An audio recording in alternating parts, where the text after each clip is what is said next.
Fala galera, vamos lá, começar nossa revisão de Física 1 e Física 2, tá? Já falar hoje um pouquinho, vamos resolver alguns exercícios das duas físicas e, enfim, durante as questões a gente discute o conteúdo, tá? Então vamos lá. No esquema está representado um bloco de massa igual a 100 kg em equilíbrio estático. Já grifem essa palavra, tá? Equilíbrio estático significa que o vetor resultante é zero. Essa é a condição de equilíbrio estático. Todo mundo está parado. O vetor resultante é zero. Então, os vetores que apontam para cima precisam ser iguais aos vetores que apontam para baixo. Os vetores que apontam para a esquerda precisam ser iguais aos vetores que apontam para a direita, tá? Para todo mundo se cancelar e ficar em equilíbrio. Beleza. Determine newtons a tração no fio ideal AB, tá?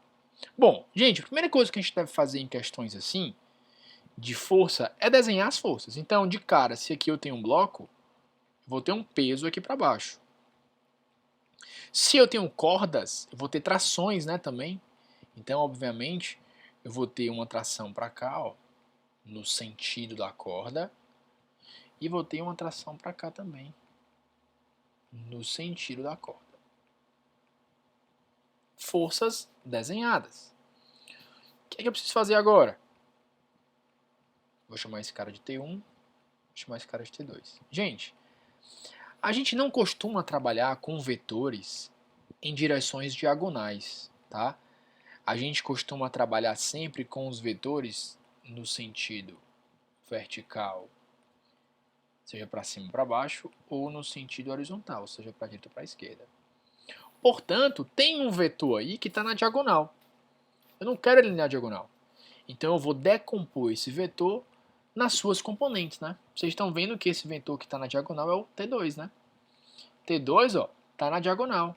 Então eu vou achar as componentes de T2. Lembra como é que a gente acha as componentes? A gente pega o T2, ó, e sabe que ele tem uma componente para cima e tem uma componente para o lado. Esses dois vetores rosas são as componentes de T2, que eu vou chamar de TY e vou chamar de TX. Tá bom, gente? Levi, uma vez que eu coloquei as componentes, eu posso esquecer o vetor T2? Pode esquecer. O T2 agora está sendo representado pelos dois vetores rosas. Esqueça o vetor vermelho T2. Eu representei agora T2 pelos vetores rosas. Bom, se tudo aí está em equilíbrio, lembre, a força resultante tem que ser zero. Isso quer dizer que a força que aponta para baixo tem que ser a que aponta para cima. Então o peso tem que ser igual a TY, para que haja equilíbrio na direção vertical. E o T1 tem que ser igual a TX. Essas são as condições, gente. Quanto será que é P, hein? O peso você sabe calcular. Peso é massa vezes gravidade. A massa desse bloco é 100 kg. A gravidade é 10. 100 vezes 10, 1000. Então a gente tem aqui 1000 newtons, né? Então 1000 newtons é o peso. E como o peso tem que ser igual a TY, a gente descobre que TY é 1000. Show. Mas lembre, a gente não quer TY, a gente quer T1, né? A tração no fio AB. Então é T1. Já sei que TY é 1000. Top. Será que tem como eu achar TX? Porque se eu achar TX, eu consigo achar T1. Tem sim. Tem como a gente achar TX. Sabe por quê, gente? Porque olha só. Vamos relembrar das componentes? Lembre, ó. Aqui é 30 graus, né, gente? Se aqui é 30 graus, olha que legal. Vamos fechar o triângulo retângulo aqui, ó. Fechei o triângulo retângulo. Olha para esse triângulo. 30, 90, falta só esse ângulo. Que ângulo é esse? 60 graus. Tá? Olha que legal. Por trigonometria, se a gente levar esse vetor rosa aqui para cima e fechar um triângulo, nós teríamos a seguinte figura, ó. TX, TY e o T2. Note que nós fechamos um triângulo retângulo. E esse ângulo bem aqui, 60 graus. Eu só levei o TX para cá, gente, ó, para fechar aqui, ó. Coloquei o TX aqui. Fechando o triângulo retângulo, tá? Nesse triângulo retângulo, a gente pode observar algumas coisas legais. Primeiro, que o seno de 60 é igual a cateto adjacente, desculpa, cateto oposto, então Tx, sobre hipotenusa, que é T2. Top. E que o cosseno de 60 é igual a cateto adjacente, Ty, sobre hipotenusa T2.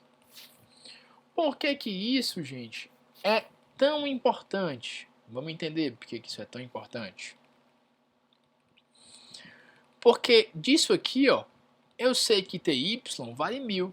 E o cosseno de 60 é 1 meio, né?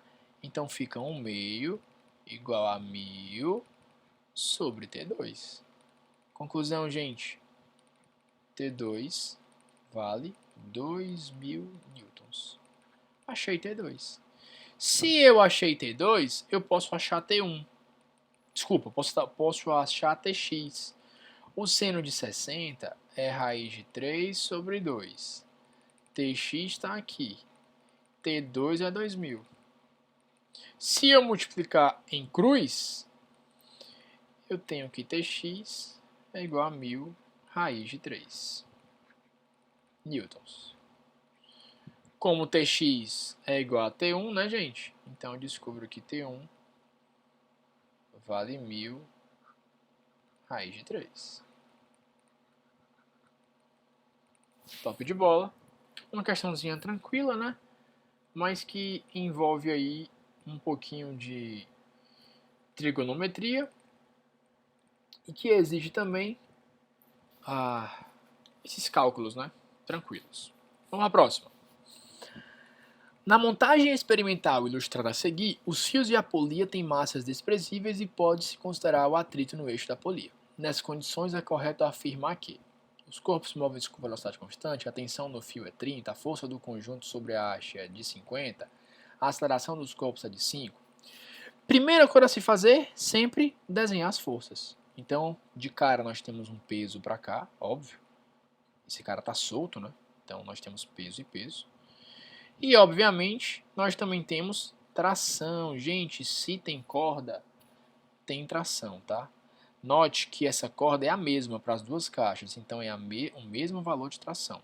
Vou chamar de tesão e tesão. Show de bola? Bom, o peso desse cara é se calcular. Massa vezes gravidade, né? Então 30 vezes 10, 300 newtons. O desse cara também sei, ó. Massa vezes gravidade, né? 10 vezes 10, 100 newtons. Show! Vamos agora lembrar de uma coisa. Gente, lembra que força resultante é a mesma coisa que massa vezes aceleração? Show! Então vamos examinar esse bloco aqui, ó. Examinando o bloco de 30 kg, eu sei que a força resultante nele é quem? Peso menos tração, né? Então, peso menos tração. Levi, por que não é tração menos peso? Porque o bloco está descendo. Note que esse cara tem 30 kg e esse cara tem 10 kg. É lógico que o de 30 kg vai vencer essa guerra e o sistema vai descer nesse sentido aqui, ó. Então, o vetor peso tem que ser maior que a tração. Porque se a tração fosse maior que o peso, o bloco estaria subindo. Então, a resultante é peso menos tração. Mas lembra que força resultante é massa vezes aceleração? Então, aqui tem que ser igual a massa vezes aceleração. Tá? Quanto é o peso? Esse cara é 300, né? Então, 300 menos tração igual a massa dele, quanto é? 30. 30 vezes a aceleração que o bloco está. Show! Se eu for agora para o segundo bloco, eu tenho que a força resultante é igual a tração menos peso, né? Levi, por que agora a resultante é a tração menos peso? Porque o bloco de 10 kg está subindo. Então a tração tem que ser maior. Então tração menos... Quanto é o peso desse cara? 100, né? Então, tração menos 100, que é a resultante. Mas força resultante não é massa vezes aceleração? Então, massa dele 10 e aceleração A. Olha o que vamos fazer agora. Vamos somar as duas equações. Por que somar, Levi? Porque se eu somar, eu consigo cancelar esse T e esse T. Isso aqui é um sistema, tá? E ficar só com as acelerações. Somando os dois, fica 300 menos 100, que dá 200. 30A mais 10A, 40A. 40 passa dividindo, eu descubro que a aceleração é 5 metros por segundo ao quadrado. Já sei então que o item D é o correto, né? Mas vamos achar a atração também, só para treinar, tá? Escolha uma das equações e substitua a aceleração. Vou substituir na de baixo. T menos 100 igual a 10 vezes 5. T igual, então, a 150. Então, a tração ainda é 150 newtons. Né? Então, aqui tem B, a tensão no fio é de 30, erradíssimo, né? É 150. Outra coisa, gente, a força do conjunto sobre a haste é 50. Gente, a força que é exercida aqui na haste, ó, a haste é esse pedacinho aqui, ó, tá? Ela é uma força para cima. E ela é uma resposta a essas duas forças que estão para baixo, a força-peso. Então, é 100 newtons mais 300 newtons, né? Daria aí 400 newtons aqui na haste. Então, errou! Beleza, gente? Bom, continuando, vamos lá. A gente tem mais essa, né? Vou fazer mais uma aqui. Um carrinho é puxado em um sistema sem atrito por um fio inextensível numa região de aceleração gravitacional igual a 10, mediu a gravidade. Sabendo que o carrinho tem massa igual a 200 gramas, né? Então o carrinho pesa 200 gramas. Vou colocar logo aqui, ó. Massa igual a 200 gramas. Gente, ninguém trabalha em grama, tá? Passe para quilo, tá? Isso aqui passando para quilo fica 0,2. Então, 0,2 quilos, né? Basta voltar, ó. 1, 2, 3 casas. E quer saber a aceleração do carrinho. Bom, primeira coisa a se fazer, desenhar as forças. Quais são as forças que atuam aí, tá? A gente tem o peso da caixa aqui para baixo, ó, peso. E a gente tem as trações. Já que tem uma corda, tem tração, né, gente? Então, ó, você já bota uma tração aqui e a mesma tração aqui, ó, porque afinal é a mesma corda, tá? Bom, agora a gente vai examinar cada carinha desse, né? Quanto é que é o peso dessa caixa, gente? A massa é 5, a gravidade é 10, né? 5 vezes 10, 50 newtons, beleza. Se eu já tenho isso, agora eu vou examinar cada bloco. Vamos olhar primeiro para o bloquinho aqui, ó. Quem é a força resultante nesse bloco? Força resultante nesse bloco é o peso do bloco, 50 newtons, menos a tração. Essa é a força resultante na caixinha. Mais força resultante é igual a massa vezes a aceleração. A massa da caixinha é 5. A aceleração, não sei. Agora vamos no carrinho. Quem é a força resultante no carrinho? Força resultante no carrinho é apenas a tração. Só tem ela atuando. Só ela puxa o carrinho para a direita. Ninguém atrapalha para a esquerda. E força resultante é igual a quê? Massa vezes aceleração. Quanto é a massa do carro? 0,2 kg. E a aceleração? Não sei, deixa aí. Eu tenho mais uma vez, gente, um sistema. A tração é igual a 0,2A. Por que não pegar esse valor da tração e substituir no de cima? Fica então 50 menos, quanto é a tração? 0,2A. Igual a 5A. Bom, passando para lá, o 0,2A, eu vou ter 5,2A. Passando 5,2 dividindo, 50 dividido por 5,2. Isso dá aproximadamente 9,6. Então, 9,6 metros por segundo ao quadrado. Simples assim, turma. Vamos para frente. Um bloco de massa M, 10 kg, movimenta-se numa mesa horizontal sob a ação de uma força horizontal F. Vamos fazer esse desenho, tá? Vou colocar um bloquinho aqui. Tem uma força F horizontal aplicada nela, então tá aqui, 30 newtons. O coeficiente de atrito dinâmico entre o bloco e a mesa é 0,2, sendo gravidade igual a 10, determine o módulo da aceleração do bloco. Gente, existem forças aí para a gente desenhar, tá? Primeiro, existe atrito. Se existe atrito, lembrem, o atrito sempre atrapalha o movimento, né? Então, ó, já desenha a tal da força de atrito aqui para a esquerda, porque ela vai querer atrapalhar o movimento. Tem outras forças, tá? Nós temos o peso aqui para baixo, né? E respondendo ao peso, nós temos a normal. Beleza, galera? Bom, vamos calcular o que a gente pode calcular. Primeiro, quanto é esse peso? Peso é massa vezes gravidade, né? Quanto é a massa do bloco? 10 quilos. Quanto é a gravidade? 10. 10 vezes 10, 100 newtons. Como esse bloco não se movimenta nem para cima nem para baixo, ele está em equilíbrio nessa direção. Se está em equilíbrio é porque essa normal tem que ser igual ao peso para ficar em equilíbrio. Então a normal também é 100 newtons. Como é que eu calculo força de atrito, hein, gente? Vamos lembrar? Força de atrito é igual a coeficiente de atrito, o μ, vezes a normal, tá? Ora, o μ eu sei quanto é, 0,2. A normal eu também sei quanto é 100. Quanto é 0,2 vezes 100? 20. 20 newtons. Então, eu acabei de descobrir quanto é essa força de atrito. 20 newtons. Gente, olha para esse bloco. Quem é a força restante nesse bloco? Uma força puxa ele para a direita com 30 e a outra atrapalha com 20 para a esquerda. A força resultante no bloco, então, é de 10 newtons. Mas lembra, força resultante é massa vezes aceleração. Então, esses 10 newtons é igual a massa do bloco, que é 10, vezes aceleração. Dá para achar a aceleração? Dá. Passo 10 dividindo, a gente acha que a aceleração é 1 metro por segundo ao quadrado. Fácil, fácil. Vamos para o próximo. A gente vai entrar agora na parte de refração, tá? Vamos relembrar o que é que a lei de Snell, que é o que governa a refração, fala? A lei de Snell fala assim, gente, ó. Se eu tenho dois meios diferentes, aqui é o meio 1 e aqui é o meio 2, aqui a gente tem o que a gente chama de reta normal.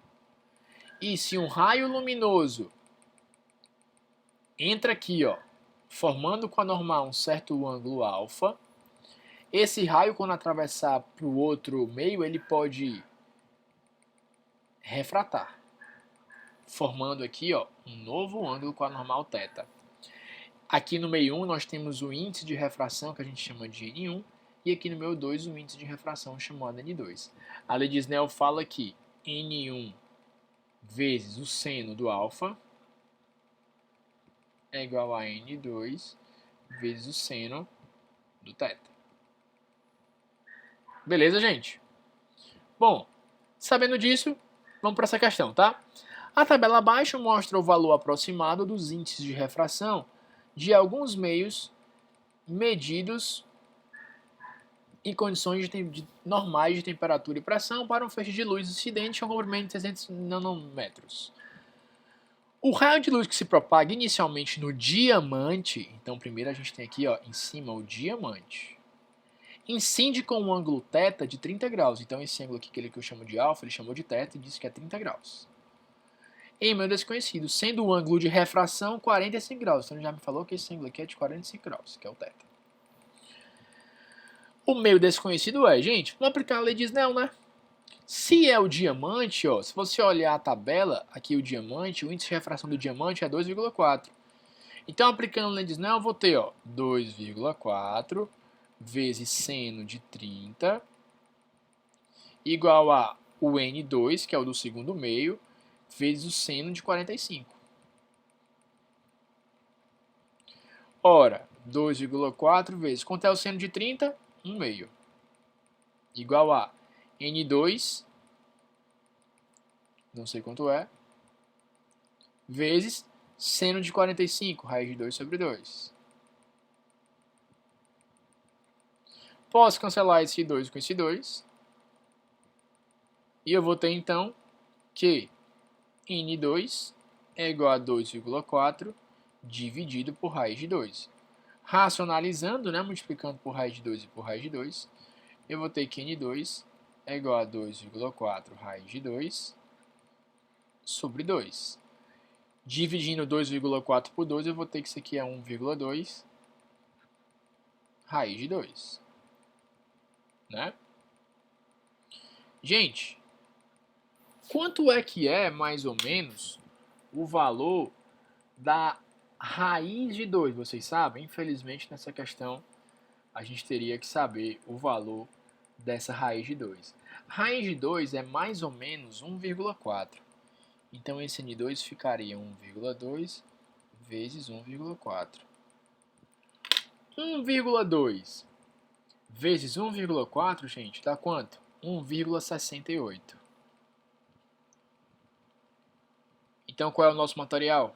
1,68 é aproximadamente 1,7, né?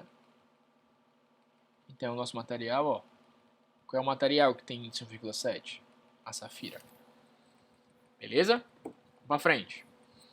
Um raio de luz atravessa a interface entre o ar e um líquido desconhecido, mudando sua direção conforme mostra a figura abaixo. Sabendo que o índice de refração do ar é 1, isso aqui você precisa saber de cabeça, tá? Nem sempre a questão vai te dar. O índice do ar é 1. Calcule o índice de refração do líquido. Aqui o N2. Ó. Ora, gente, vamos aplicar a lei de Snell, né? A gente tem que N1 vezes seno de 35 igual a N2 vezes seno de 20. N1 é o do ar, é 1. Seno de 35 eu sei quanto é, 0,57. N2 não sei quanto é o que eu quero. Seno de 20, 0,34. Ora, basta passar o 0,34 dividindo, nós vamos ter 0,57 dividido por 0,34, que é a mesma coisa que 57 dividido por 34, né? Só você multiplicar por 100 em cima e por 100 embaixo. 57 dividido por 34 vai me dar 1,67 mais ou menos, tá? Então esse é o índice de refração do meio 2. Vamos fazer a última. Um raio de luz monocromática de frequência e alguma coisa, com velocidade tanto, que se propaga no ar, cujo índice de refração é 1, incide sobre uma lâmina de vidro, cujo índice de refração, N do vidro, é raiz de 2, formando um ângulo 45 com a superfície da lâmina. O seno do ângulo de refração é... Ora, eu tenho isso aqui, né? Eu tenho um cara que vai aqui entrar, ó. Aqui ele está no ar, ele forma um ângulo de 45 graus com a superfície da lâmina. Isso aqui é a lâmina. E ele vai refratar, formando um novo ângulo θ aqui, ó. Aqui no meio 1, o N1 é 1, que é o ar. No N2, é raiz de 2 o índice, né? Eu quero saber quanto é esse ângulo θ. Gente, primeira coisa, na fórmula de Snell, a gente usa o ângulo entre o raio luminoso e a normal, tá? Então não é esse ângulo que você usa esse outro aqui, ó. Coincidentemente, também é 45 graus, porque tem que fechar os 90 aqui, né, ó. Mas cuidado, se fosse outro ângulo, você teria que usar o ângulo aqui, ó. Outro ângulo aqui. Sempre é esse ângulo entre o raio e a normal, ó. Entre o raio e a normal. Tá aqui a normal. Esse é o ângulo entre a normal. Bom, aplicando a lei de Snell, nós teríamos N1, que é 1, vezes seno de 45, igual a N2, que é raiz de 2, vezes seno de θ. A questão é o valor desse seno de θ. Quanto é o seno de 45? Raiz de 2 sobre 2. Raiz de 2 sobre 2 vezes 1 dá raiz de 2 sobre 2. Isso aqui é igual a raiz de 2 vezes seno de θ. Cancela raiz de 2 com raiz de 2. E a gente obtém, então, que seno de θ é igual a 1 meio, né? Se a questão quisesse, podia até pedir o valor do θ. Qual é o ângulo que tem seno 1 meio? 30 graus, né? Então, θ é 30 graus. Turma, façam boa prova.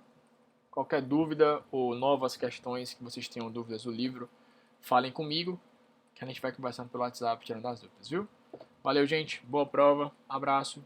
Tamo junto.